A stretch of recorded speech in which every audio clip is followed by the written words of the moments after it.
Okay, let's unpack this. If you're like most golfers, you've probably spent, I don't know, countless hours trying to force your swing to look like some pro you saw on TV, right? Chasing this one-size-fits-all perfect motion.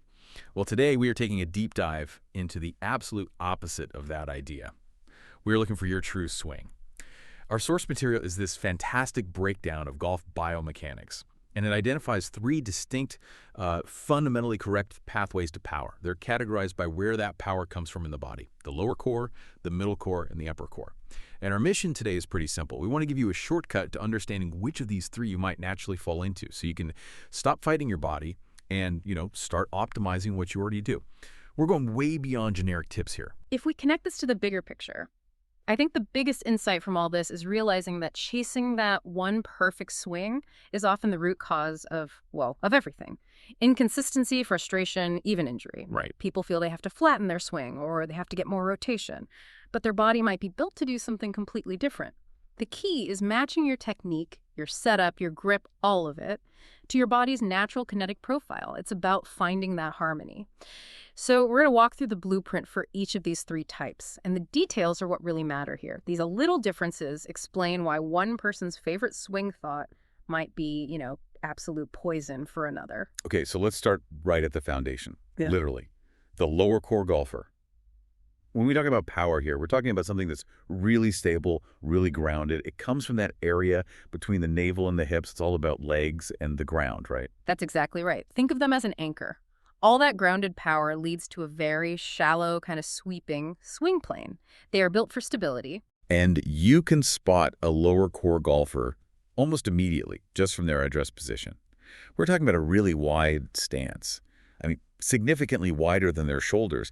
They just look like they could take a gust of wind and not even budge. And that wide base dictates everything. Their posture, for example, they have this distinct lean forward from the hips, almost like they're sitting back into it a little. That keeps their center of gravity low. It gets them ready to use the ground for leverage instead of just, rotational speed. For this type of swing, that foundation is completely non-negotiable. That deep stance sounds like it would give you immense control, but doesn't it kind of restrict the hands and arms? How do they control the club face? That's a great question, and it's because that setup absolutely demands a specific kind of grip. They use what the source calls the short thumb grip. So imagine the club sitting deeper in the fingers of your lead hand. It shortens how much of your thumb is on the shaft. Okay, and why that specific grip? What's it doing? It's purely functional. By putting the club more in the fingers, you get way more control of the club face through the downswing. And for the lower core player, that's critical because their shallow, grounded swing naturally creates a lot of shaft lean at impact. That short thumb grip lets them manage that powerful, compressed strike. Without it, they'd probably push or block the ball all day long.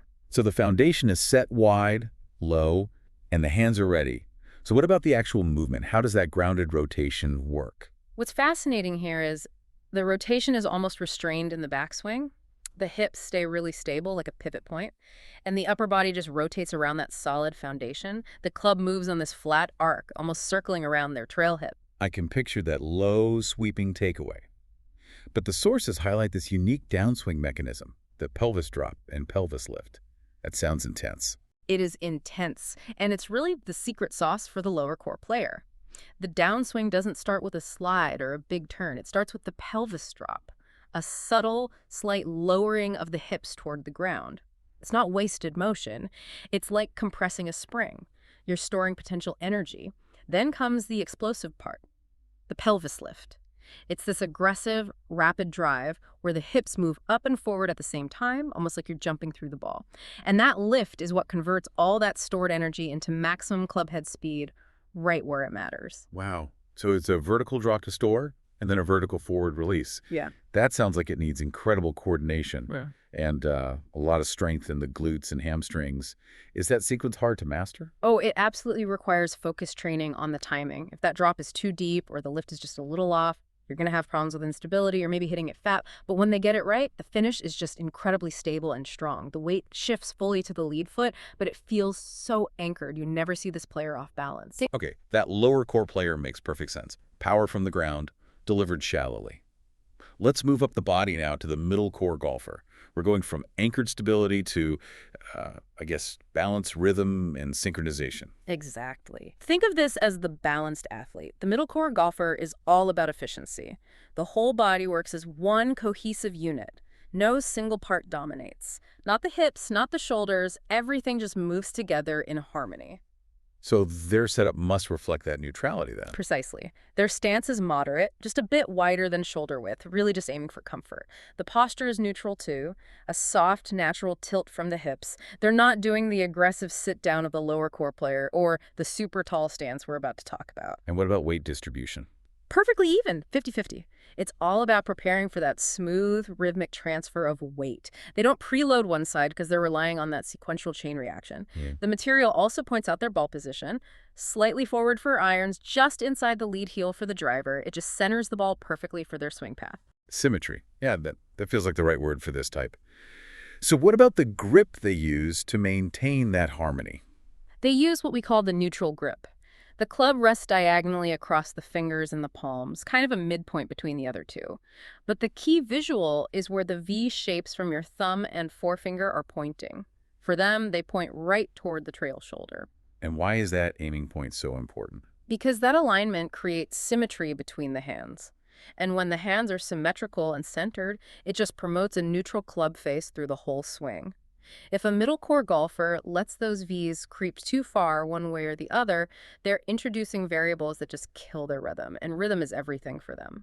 So how does the movement start? Is it more of a gentle flow than an aggressive snap? Exactly. The backswing begins with this smooth, simultaneous rotation of the shoulders and the torso. There's no big initial hip movement or arm lift. The goal is to keep that trail elbow close, aligned with the seam of their shirt, which makes the whole thing feel really compact and centered. Okay, we know the lower core player uses the ground. So how does the middle core player create speed if they're all about harmony? They create speed through perfect sequencing. The downswing starts with a subtle, almost invisible lateral hip shift toward the target. It's a small move, but that transition triggers the whole kinetic chain. As the torso starts to rotate, the trail elbow just drops beautifully toward the trail hip. And that motion creates what golfers call lag. Ah, the lag.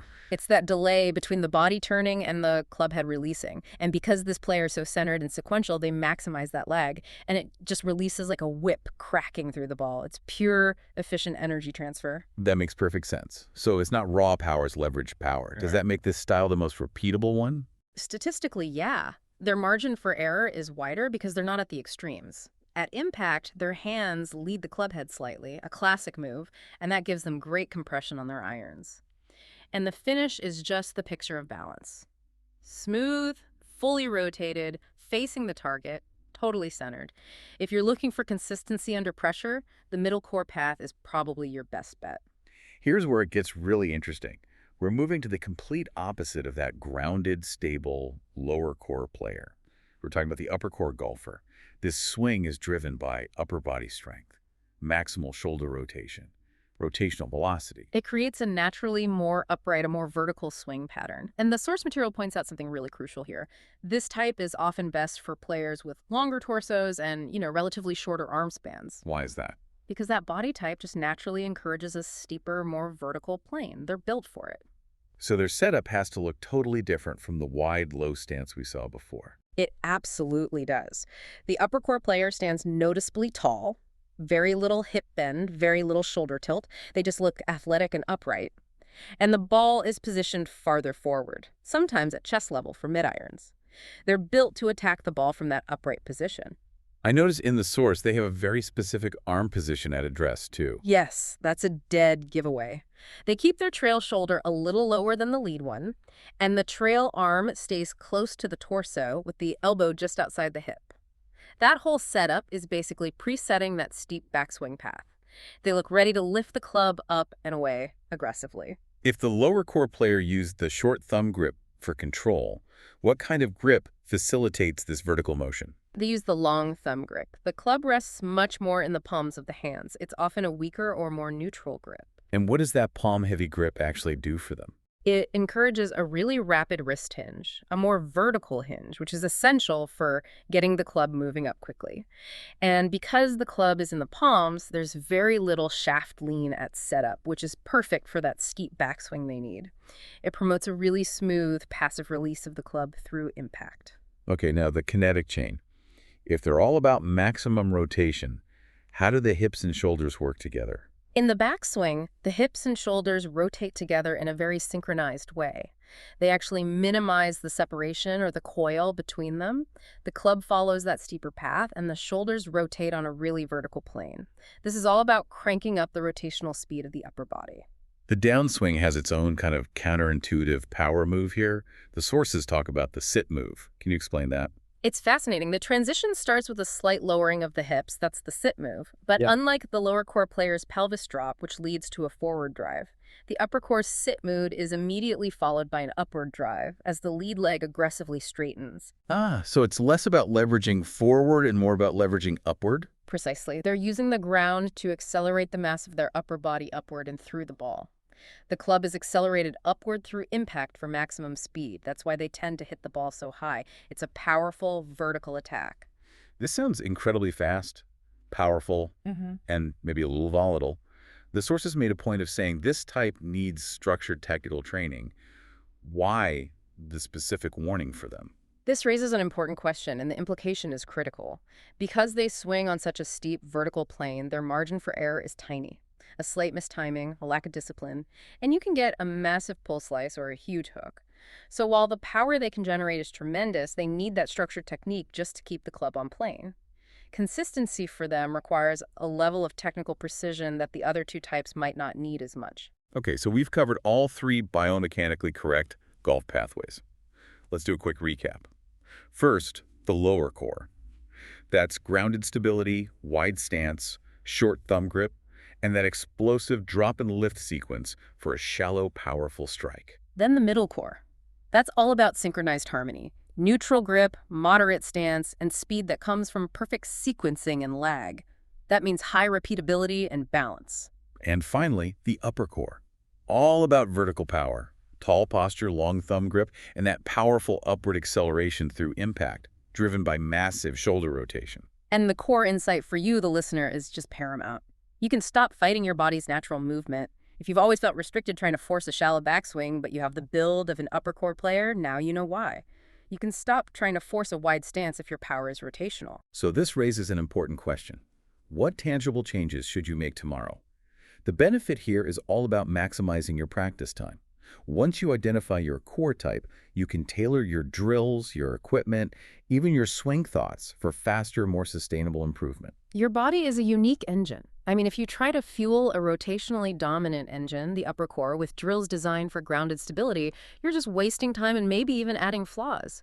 By matching your method to your makeup, you make sure that every minute you practice is building on a foundation your body was built to support. And that's the difference between frustrating practice and real efficient improvement. So, since the source notes that upper core golfers really benefit from that structured technical training, consider this for a second. What's the one fundamental requirement of your type that you should be prioritizing this week? Should a lower core golfer just focus entirely on mastering the timing of that explosive pelvis lift to get the most out of the ground? Or should a middle core golfer do drills that guarantee perfect body symmetry to protect their rhythm at all costs? The answer will guide your practice, and the result will be a swing that is truly and efficiently yours.